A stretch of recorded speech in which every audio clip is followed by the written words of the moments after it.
Welcome to NarrativeNook audio tales where enchanted stories come to life. If you enjoy our stories, please subscribe, like and share to support our channel. Enjoy listening. Jared gently brushed her hair aside and whispered, "Let's take care of your wounds first." His heart had been unsettled ever since he went home. So, once the children were asleep, he decided to return to the hospital, and that was when he was immediately met with this scene. He was not concerned about Snow, as this outcome was entirely of her own making. However, Nicole had sustained another injury because of this, with her wound still bleeding, drenching the bandage and staining her clothes scarlet. He gently lifted Nicole into his arms and strode out of the ward.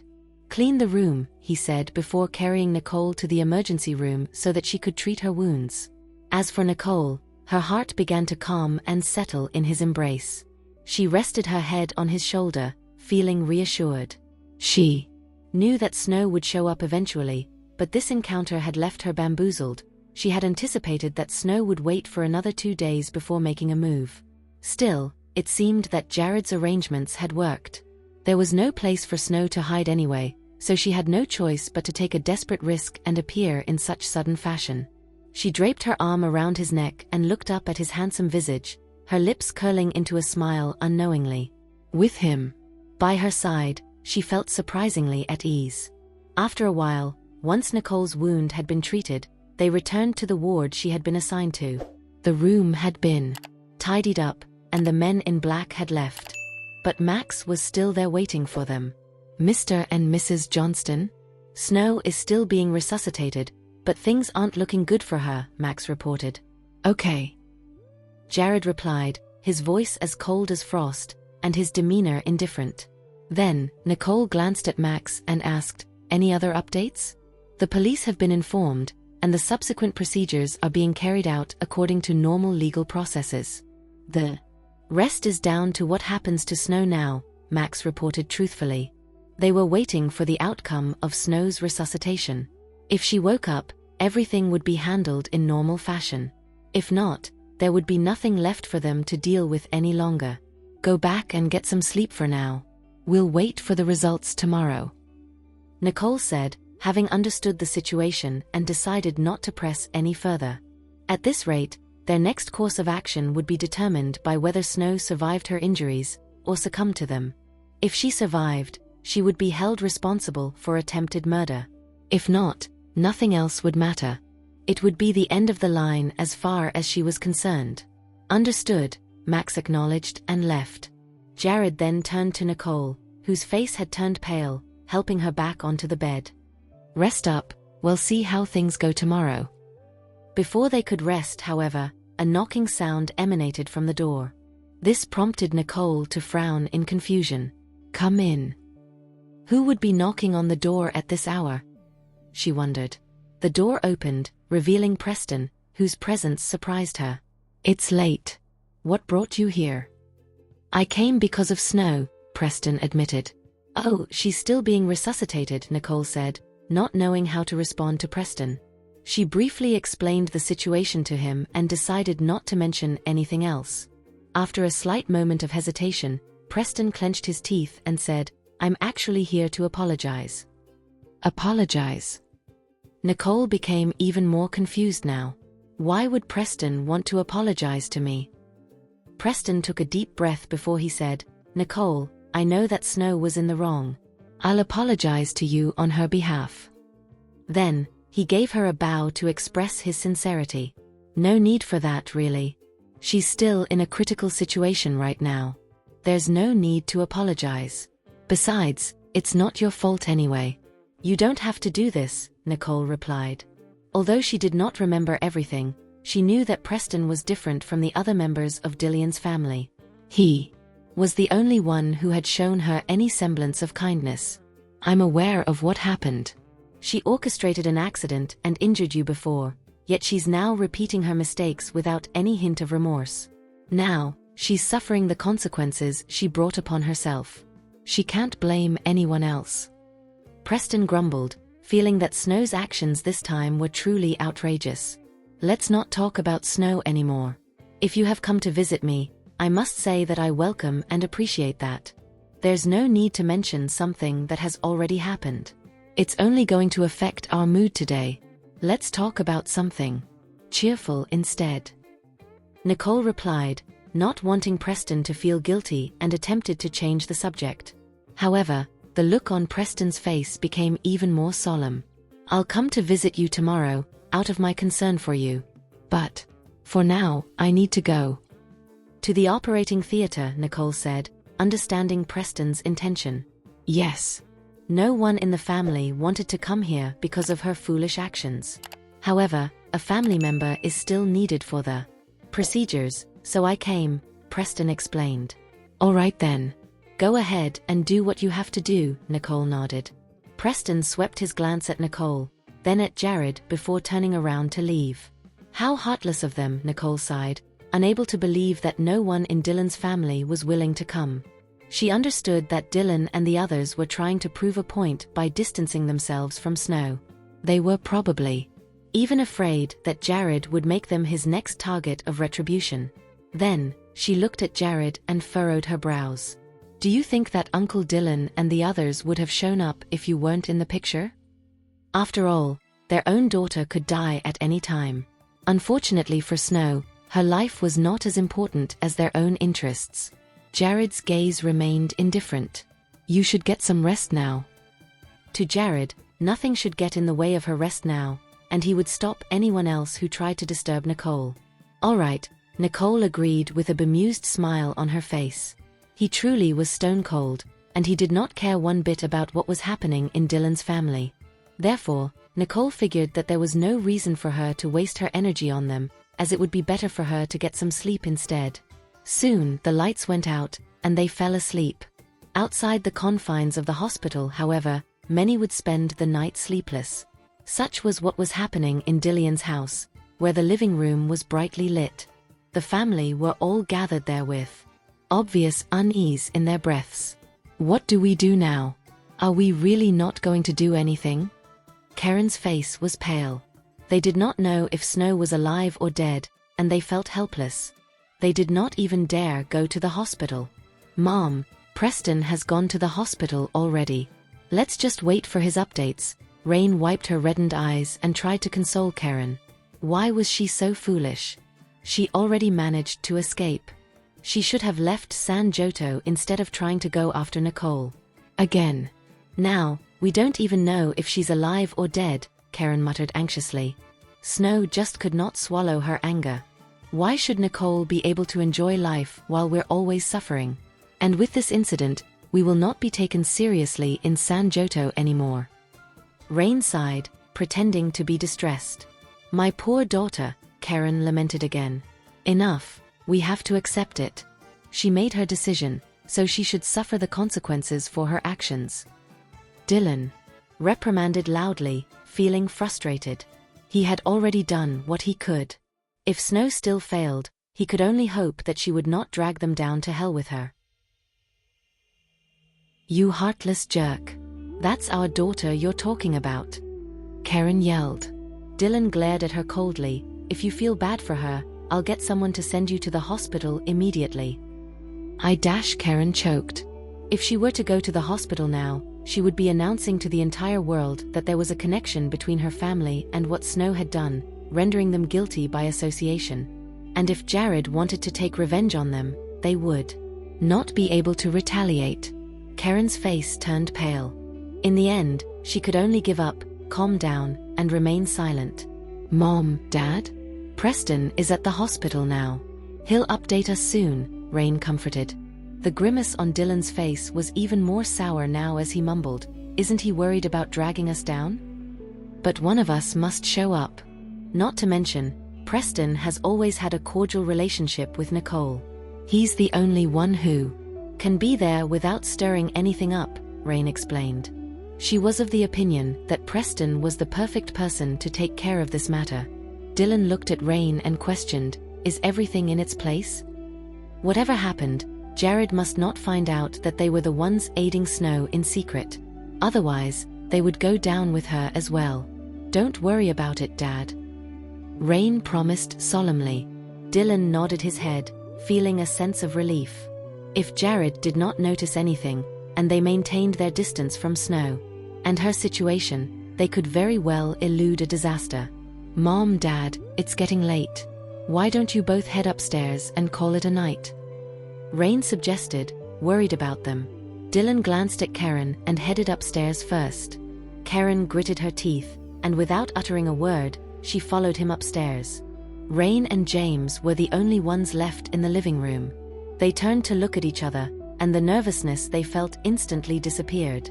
"She failed even though we had aided her," Rain said. "It is because Nicole had foreseen this. Because of that, she had taken the necessary precautions. She truly does have an analytical mind." James narrowed his eyes. She has always been like this. Always full of tricks." Rain snorted coldly. Indeed, the past few years had been marked with a string of losses to Nicole. "We can't do much about this issue. I'm afraid we'll have to leave it as it is and find another opportunity next time," James lamented. What they had to do now was to assume a low profile and not draw any attention from anyone. As for Nicole, they could find another opportunity in the future as long as they could survive this current ordeal. "I guess it's the only way out," Rain replied. Although she was far from satisfied with the outcome of the plan, she knew that they had no other way out. Then, James glanced at Rain, and in a low voice, he asked, "Did you find anything about the one who tipped you off?" "No." Rain shook her head, finding it all weird as well. She had been trying to contact the person, but she just could not reach them. In fact, she was beginning to wonder if the sender of the folder was someone she had personally met or not. Who could be this mysterious and elusive? What is their motive? James mumbled. "Who cares? What matters is that they're helpful to us," Rain said, not bothered by what the sender had done. After all, they were, at least to her, of great help to her. Therefore, she was of the opinion that they harbored no ill will toward her. James frowned as he did not agree to what Rain had said. However, he remained silent, deciding not to express his objection. "Let's go. It's been a long day. I want to get some sleep." Rain got up. "All right," James agreed and followed Rain upstairs. However, James could simply not get over the thought of the person who had delivered him the folder. Who would actually tip us off and help us avoid falling into Everett and Harvey's trap? James had been feeling uneasy about this issue the entire time. After all, for all the trouble and effort they had gone through to gather up all that information, the individual who had aided them must have harbored a motive of some sort. Yet, they had never appeared. In fact, they did not even leave anything behind for James and Rain to track them down, something that James found odd. "Hurry up. Why are you so slow?" "Oh." Rain's annoyed response emanated from upstairs, causing James to snap out of his thoughts and follow her up. Just like that, the night passed, and a new day arrived. The hospital that had been silent all night, but by dawn, it had become chaotic all over again. At that moment, the emergency room lights, which were lit the entire time, finally dimmed. After Preston had been patiently waiting for the doctor to emerge from the ward, he immediately approached the latter. "How was it?" The doctor shook his head and sighed. "It's best for the family to be prepared for the worst. The patient's brain has suffered immense trauma. Even though the surgery was a success, we're still unsure if she'll regain consciousness." "So, she's in a vegetative state?" Preston stammered, finding it hard to utter those words. "We've tried our best," the doctor remorsefully said, and walked away. Preston's mind went blank at once, and he was left in a state of utter confusion. He did not know how to process this piece of news at that moment. After a while, the nurse wheeled Snow out of the room. "Please proceed to the counter for the hospitalization procedures." Preston looked at the nurse as if time had slowed, taking him a few seconds to respond, "Okay." Once everything was done, a wave of dizziness struck him. After struggling to maintain his balance, he managed to stand still. "Why don't you take some rest?" a lady's voice asked. Preston looked over and saw Lulu, and that was when he inquired, "What are you doing here?" "I'm here for Nicole. But I heard what happened last night, so I thought of checking up on Snow." Lulu replied frankly, though her tone was a little harsh at the mention of Snow. It's likely that she won't wake up from this, Preston replied with a heavy heart. He did not know how he was supposed to take the news at all. After all, Snow was his sister, and this meant that her predicament would still leave him feeling very distraught for her. On the other hand, Snow was still the one at fault, and was the one who had dug her grave, which had ultimately led to this outcome. You don't really seem well. Are you feeling fine? Should I get the doctor? Lulu asked upon noticing how disheveled Preston was. It's fine. Preston shook his head. Let's check on Nicole. Mid-sentence, Preston began to make a beeline for Nicole's room. Seeing this, Lulu became silent and followed after Preston. When they arrived at Nicole's room, Nicole frowned upon noticing the way Preston looked. You stayed up the entire night? The operation had just ended. Preston looked at Nicole and spoke in a low voice. The doctor said that she has sustained critical brain trauma. There's a high possibility that she will remain in a vegetative state all her life. The room fell silent, and the air became eerily cold once those words had been uttered. I see, Nicole replied after a few seconds. It had become a sorry state of affairs, and nothing anyone ever said would change the situation. Still, one could say that Snow deserved that punishment for what she had done. Nicole, you should get some more rest and recover soon. I'll leave now. Preston murmured after a moment of hesitation. He felt a little shameful facing Nicole after everything that had transpired. Though he felt sad that Snow had done such a thing, he felt even more for Nicole. If it was not for Snow, who had gotten herself involved with men of questionable character while harboring such violent views, Nicole would not have suffered the way she did. All right. You must be tired. Do get some rest when you've returned home. Nicole looked at Preston calmly, her face void of any anger or dissatisfaction for him. In her view, this entire incident had little to nothing to do with Preston. Because of this, she would not direct her anger at him. Since Snow had gotten the punishment she deserved, this issue was considered settled. I'll go first, Preston said, still guilty and blaming himself. Then, he turned around and walked off. Seeing that Preston had left, Nicole bit her lips, turned to Jared and said, I want to be discharged and go home. All right, I'll get Max to arrange it for you. Jared replied. I'll help you. Lulu packed Nicole's stuff as she said. Once everything was ready, the three of them left the hospital. When they arrived at the house, a pang of sadness struck Daniel and Gloria as they noted the gauze on Nicole's body. You were already injured this badly, and Snow still refused to give up? Was she trying to kill you? How could she be this cruel? Daniel became furious as a grimace crossed his face. She has always hated me. And with the fact that Harvey had tricked her, she must have gone crazy, Nicole said, her tone calm and emotionless. Nicole did not want her parents to worry about her, especially over this incident. Therefore, she appeared to be calm and relaxed about the whole matter. Moreover, Snow was already in a dire situation, so there was no need for Nicole to hold any grudges on the matter. How about Dylan? Did he say anything? Gloria frowned and said in an angry tone. Their daughter had committed such a terrible act, and yet they had remained silent and passive about the entire issue. Let's not rush it. Nicole smirked. It was clear as day to her as to why they did not make an appearance. However, that in of itself was not sufficient to prove that they had anything to do with this incident. Even if they were not directly involved in what Snow had done, they must have provided her assistance of some sort. Thus, the fact that they had chosen to remain silent about all of this was suspicious. Looking at how calm Nicole was about the matter, Daniel became confused. What do you mean? Somehow, Daniel had a strange feeling about this, but he could not put a finger on what it was. Still, he knew that Nicole had a plan. If they have chosen not to get involved, the only reason must be that they can't bear the responsibility of Snow's actions. Creating as much of a distance between themselves and the problem is the top priority right now, Nicole explained. Hearing that, Daniel could not help but let out a long sigh. Even if Dillian did not want to be involved in this matter, the fact remained that Snow was the one who had perpetrated the attempt on Nicole's life. Mom, Dad, don't worry. They haven't visited the hospital. Preston was the only one there yesterday. If they are this cruel, there is no way they'd ever ask Snow to apologize to me. They only have their eyes on whatever benefits them, Nicole finished. Now that Snow had failed, Dylan and the family would stay in hiding. But even if Snow had succeeded, they would still keep themselves concealed in that they would use Snow as a shield and celebrate their wins in the comforts of their home.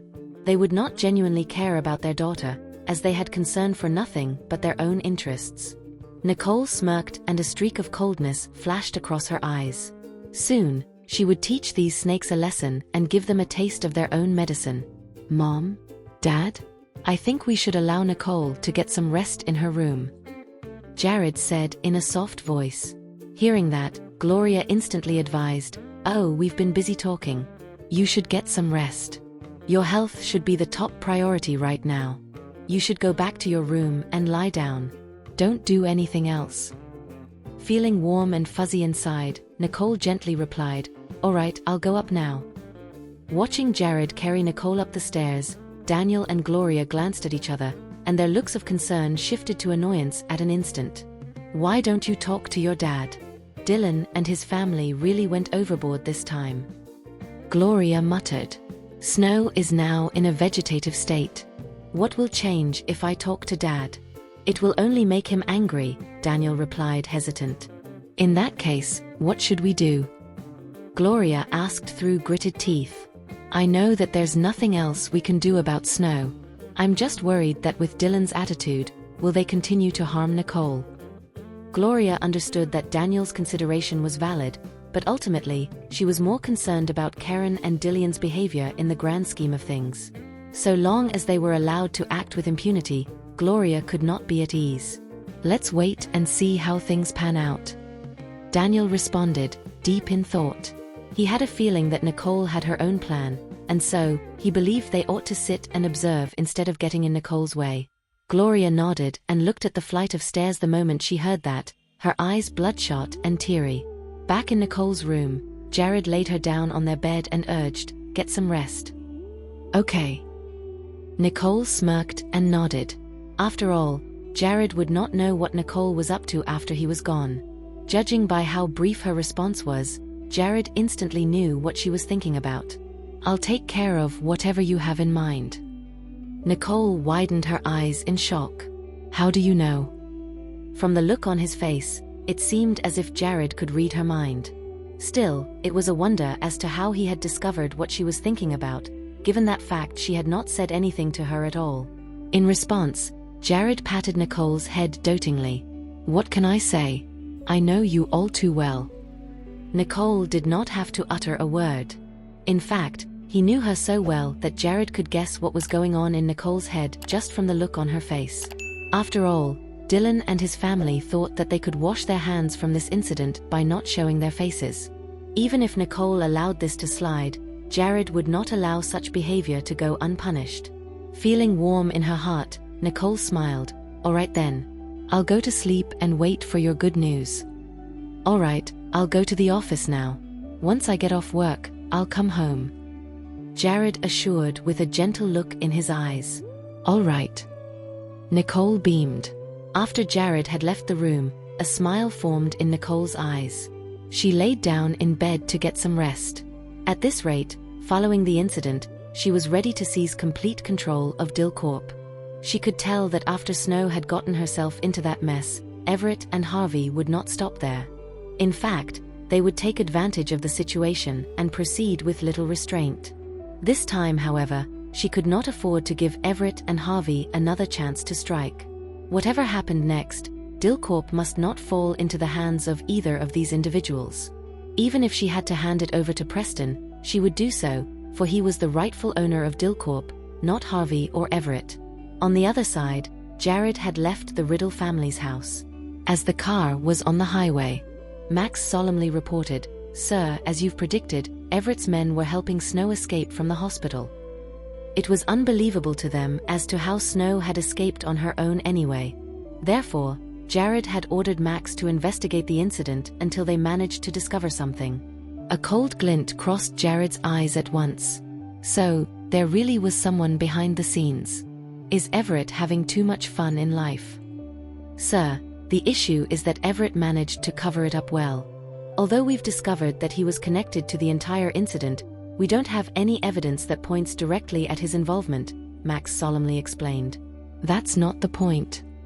Jared's gaze became firm. Evidence was the last thing he needed.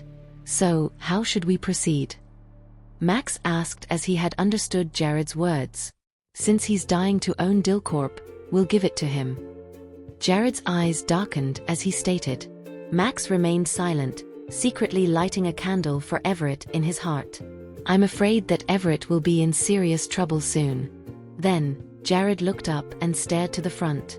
Keep an eye on Dylan as well. This time around, he wanted to make Dylan and Everett pay. In fact, Jared wanted the both of them, with their own two eyes, to watch him destroy the very thing which they had been trying so hard to get. Understood, Max replied.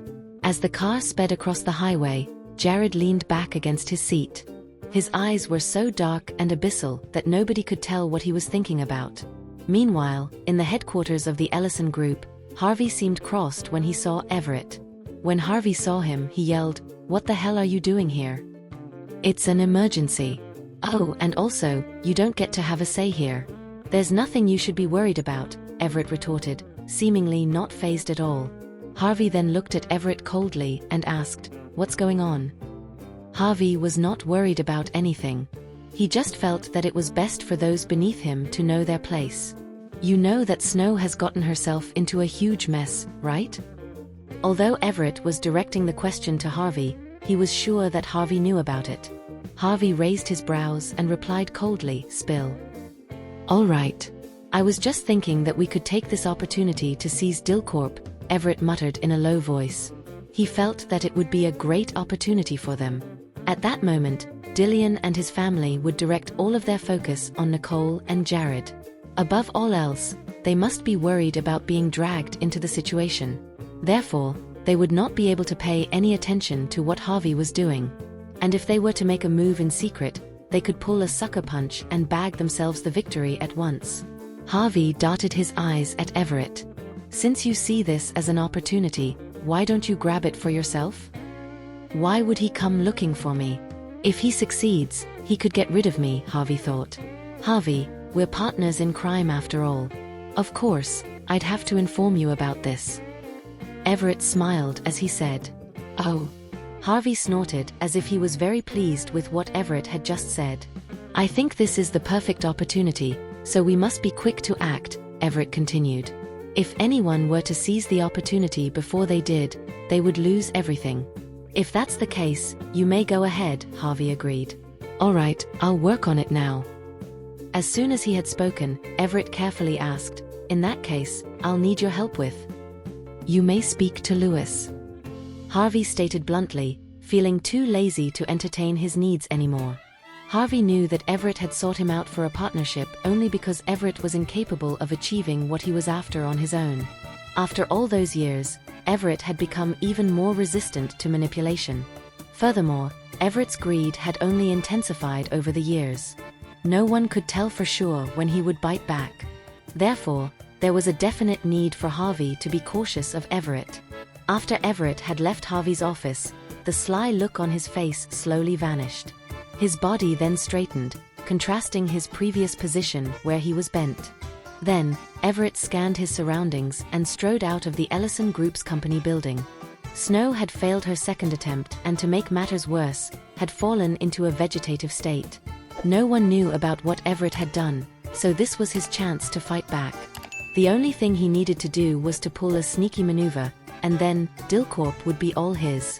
When the time eventually came, no one would look down on Nandocorp anymore.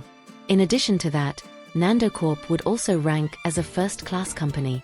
Soon after, the sun set, painting the sky in a colorful, scenic afterglow. Lively chatter emanated from the Riddle residence, as the entire family gathered together in a merry display. Sean and Steve had also brought Jane and Sally home, while Spencer and Lulu had also arrived in time. Even Samuel and June were present for the occasion. It was extremely merry while the entire family was gathered together. "Nicole, what happened this time was a close call. Don't take such risks anymore. There are multiple ways to deal with people like them, so why put yourself in danger? It's not worth it, especially for someone like Snow, June said, still feeling afraid on behalf of Nicole. In response, Nicole chuckled. Don't worry. Everything has been planned. We're just luring them out now. But what if something unexpected happens? June shook her head in disagreement. I know you're concerned about me, but trust me, we've made our arrangements, so you really don't need to worry. And look, I'm fine now, am I not? She argued. June wanted to persuade Nicole further, but before she could, Samuel stopped her. Don't worry, Mr. Johnston is with us. He won't let anything happen to Nicole. He believed that since it was a planned operation, it must have been approved by Jared, which definitely meant that the plan was well thought out. June looked at Jared and hesitated for a moment, but ultimately, she forewent the argument and kept mum instead. And while everyone present were expressing their concerns about Nicole's situation, Tia came home with Nolan and Lana. Mommy. The kids rushed toward Nicole when they saw her, wanting to give her a big hug. Hey. Just as they were about to get close to Nicole, a pair of big hands stopped them from getting too close. Nolan turned to Jared and protested, Why are you stopping us? They were really worried when they heard that Nicole was injured, but before they could pay her a visit, Nicole had disallowed them from going to the hospital.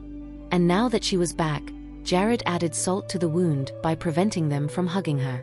He is too much. Nolan fumed. Mommy is injured. Don't bump into her wound, Jared reminded Nolan before letting them go. Hearing that, Nolan stopped in his tracks and became obedient at once. They then approached Nicole slowly, and once they were in close proximity to her, Nolan asked in a soft voice, Mommy, does it still hurt? Nicole smiled and comforted him, saying, It doesn't hurt anymore. Mommy, did they catch the bad guys? Lana tilted her little head as she asked. Nicole nodded. Yes, they've been caught. The police officers have taken them away. Nolan and Lana instantly felt relieved when they heard that the people who had injured their mother had been caught. That's good. Evil people should be caught. Nicole lovingly ruffled their heads, her eyes filled with tenderness. Ms. Nicole? I'll be heading back if there's nothing else, Tia announced. She was relieved to see that Nicole was fine, so she proceeded to head back just so that she could tend to Mrs. Wallace Sr. Before she could, Nicole stopped her and said, Bring Grandma over. Let's all have dinner together and enjoy ourselves tonight. Sure, I'll be going now, Tia agreed as she thought that Nicole missed Mrs. Wallace Sr. Well then, let's all wait in the dining room, Gloria called. Soon after, the entire family sat down in the dining room, chatting and eating happily. Mrs. Wallace Sr. was seated next to Gloria, and the two of them chatted with smiles on their faces as they watched the children and their antics. I am content, knowing that they're doing well. Mrs. Wallace Sr. looked at them affectionately, her sweeping gaze finally stopping on Nicole. This girl has gone through too many hardships, and it's finally over. I'm glad, she thought. I'll be truly relieved when every single one of them gets married. Gloria nodded in agreement. This was her biggest wish now. She wanted to see her children get married, start their own families, and find the happiness they deserved. Well, they're already preparing for their weddings. Soon your wish will come true, Mrs. Wallace Sr. stated with a radiant smile. While Nicole was missing, the Riddle family had been taking care of Mrs. Wallace Sr., who really liked Nicole's older brothers. Now that she could see that they were all starting their own families, she sincerely felt happy for them. These little rascals really gave me a hard time worrying about them, but thank God, they're all grown up now, Gloria said as she looked at her sons, her gaze finally falling on Stanley. Sean and Steve have already gotten married, and now Spencer and Samuel are about to start their families as well. Stanley is the only one left. Why hasn't he found a girlfriend yet?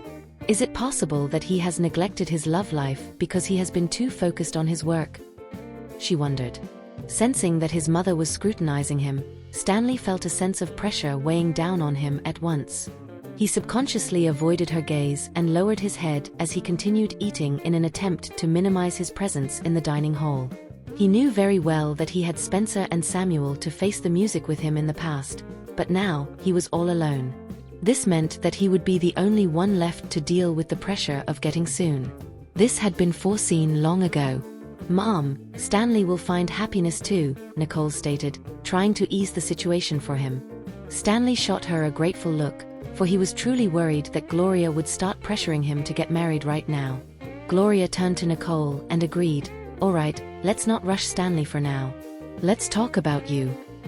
Hearing that, Nicole's lips began to twitch.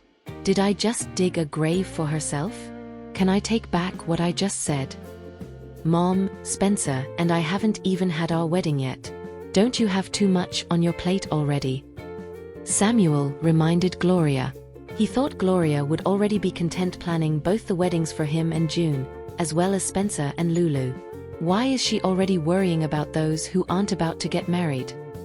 Hearing that, Gloria gave Samuel a stern look and said, "I don't even think I've had enough with the both of you getting married at the same time. Please, Mom. We'll be worried about you too. Besides, if you keep pushing like this, some people might develop a fear of marriage. Wouldn't that give you even more of a headache?" Samuel gestured towards Stanley with his mouth, shifting all the attention to Stanley again. Stanley is dealing with this all on his own now, I guess, Samuel thought. It was then that Stanley shot a fierce glare at Samuel, his eyes carrying a hint of fury and frustration. Samuel innocently shrugged, indicating he was also helpless in the face of it all. After all, Gloria was nothing short of intimidating whenever she decided to exercise her power. "Mom, we'll plan for our honeymoon ourselves. We want to go to a remote island where no one knows us, and just relax," Spencer said to Gloria. "Of course, whatever you'd like." Gloria looked at Lulu affectionately. "If you have any ideas, feel free to share them. After all, this wedding is a once-in-a-lifetime event, so it should be exactly as you desire." "I have no other requests, Mrs. Riddle." Lulu's cheeks flushed red as she felt a little embarrassed at the mention of it. Both Spencer and his family had treated her very well, and all the preparations were well thought out. She really had no complaints. "What about you?" Gloria looked at June and asked softly. She genuinely liked two of her future daughters-in-law, so she did not want them to feel any sense of discomfort or awkwardness. "I don't have any either." June's cheeks became bright red as she promptly answered. "Don't hesitate, you two. After all, we're going to be a family," Gloria reminded the both of them. Then, the both of them nodded in unison. "Of course, Mrs. Riddle." As they chatted about the wedding preparations, Gloria naturally forgot about Stanley's situation. Stanley could not help but breathe a sigh of relief. Unconsciously, he turned his gaze to Tia. Then, their eyes coincidentally met, causing the pair to freeze for a moment. Tia's cheeks flushed as she awkwardly averted her gaze and continued to eat silently. Stanley, on the other hand, paused for a moment, whereupon he looked away with a strange look on his face. This exchange of glances did not escape Nicole's eagle eyes as a faint smile crossed her face. "Eat," a gentle voice reached her ears. Nicole lowered her head and found that her plate had been filled with various dishes she liked. She knew that Jared had scooped those dishes for her. She looked at him with a smile in her eyes and said, "You too?" "Yeah, let's dig in," Jared replied with a gentle gleam in his eyes. "How's the arrangement going?" Nicole asked Jared in a hushed voice while eating. "What do you think?" Jared's gaze narrowed. He could tell that Nicole had her own thoughts on this matter as well. So, he needed to consider whether their plans should be integrated. Nicole shook her head. "I was just asking." This prompted a frown out of him as he asked, "Really?" Feeling a little guilty under his gaze, Nicole chuckled awkwardly. "I really don't have much to say about your plan, but I just want to add a little something to uproot the problem entirely." After a brief pause, Jared said in a low voice, "James." "Yes. That guy is no slouch. He's pretty rapacious too." Unfortunately for James, Nicole had caught him with his guard down. It would be a waste if they did not make use of this opportunity to silence him once and for all. "All right, I'll leave the rest to you," Jared agreed with a doting look in his eyes. "Thank you," Nicole replied sweetly. But then, a mischievous glint crossed Jared's eyes. "You can thank me in a different way." Stop talking, let's eat, Nicole reprimanded with a warning glance. Jared leaned in closer to Nicole and whispered in her ear, I thought you wanted to say, stop talking, kiss me. Shut up.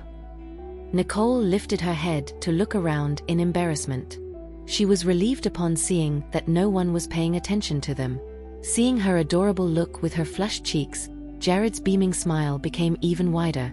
After a cheerful dinner conversation, everyone returned to the living room where they ate fruits and chatted about their lives. With that said, the family was harmonious and happy, sharing nothing but joyful moments together. Soon June and Lulu stood up when they saw that it was getting late. It's getting late, and Nicole needs to rest early. We won't disturb you any longer, so we'll head back first. Okay. Spencer, accompany Lulu, Gloria instructed Spencer. After that, Gloria looked at Samuel. Are you two going back to the apartment or staying here? I'm going back, and he's staying, June decisively stated. Hearing that, Samuel pouted. Are you abandoning me? June's cheeks turned red as she shot Samuel a fierce glare. Don't spout nonsense now. You're going home. What does he mean when he said I was abandoning him?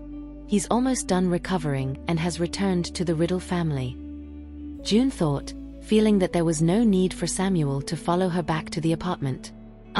Samuel suddenly choked up. He was indeed back home, but he did not want to stay alone, for he had become accustomed to spending every single day with her. What's wrong? You're not used to living at home anymore. Stanley teased. In that case, Samuel will stay. Spencer can take June home too. Gloria pondered for a moment before making her decision. Okay, sorry for the trouble, guys. June readily agreed and looked at Spencer and Lulu gratefully. Why are you suddenly being so polite? Lulu chuckled. Thank you for listening. If you have enjoyed this story, please like and share so others can see it too. Also hit the subscription button and notification bell so you can be notified on our next release. Thank you for your support. God bless you.